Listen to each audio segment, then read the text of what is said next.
All right, so we're demonstrating the deep squat of the FMS. So you're going to have your client, athlete, patient, whatever, stand right there. So the first thing you're going to do is you're going to place their feet. They're going to place their feet shoulder width apart, just like that. And you want to have their toes facing straight forward. So just like that, Gary. Good. And then what I'm going to have you do is place the dowel on your head. So place it on your head just like that. And you want to have a 90-degree angle here. So move your arms out just a little bit. It's going to be at 90 degrees, just like that. And then you're going to lift the dowel up over your head.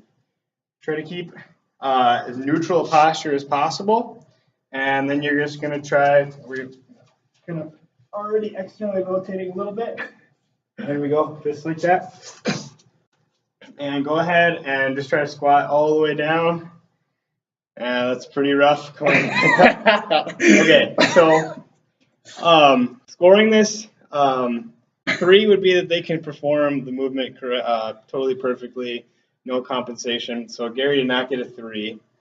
2 is the ability to complete the movement, but with compensation. 1 is inability to complete the movement, and a 0 would be any pain. So did you have any pain at any time during that movement, Gary? No. Okay, so Gary is not a 0, so he's going to be a 1 or a 2.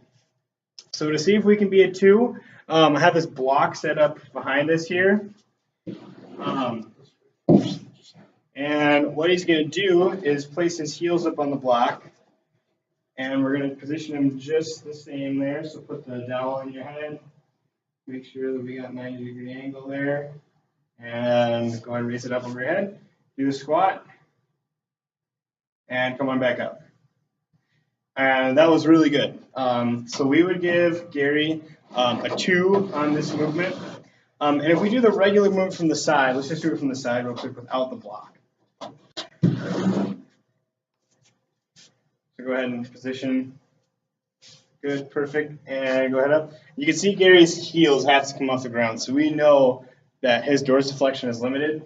We also know that his ability to perform the movement without compensation, or with compensation of the block, means also that his dorsiflexion is limited. So we'll demonstrate that from the side. And go ahead and squat. So we'll lean forward a little bit too, so that's also compensation, but dorsiflexion is the big issue here.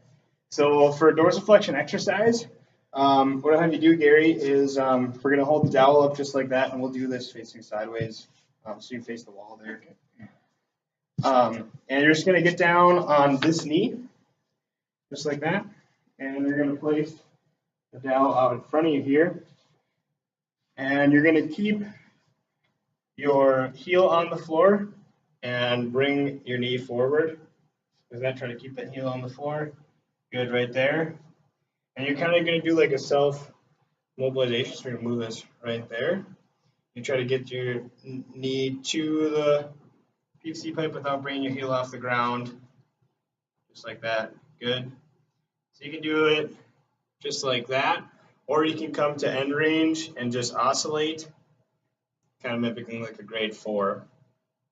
But this is just a self-mobilization to help increase dorsiflexion. And if Gary were to do this exercise for sets of 10 to 20 several times a day, I bet his performance on this exercise or this test would be greatly improved. Yeah, and also just real quick, when you're actually doing this test with your patient too, and you're cueing them to do the squat or any of the exercises for the FMS, you want to be as vague as possible. So you just want to say, I want you to try to perform the squat. After you get them set up like Michael did with me, you just want to say perform the squat. Don't tell them exactly what movements you need to do to make it perfect, because a lot of times you want to see what these patients are doing naturally with their mechanics. And then when they don't do it right and you're going back to 2 and 1 scoring, then you can advise them or cue them on what correct movements should look like, and then you can see if they are able to perform it there.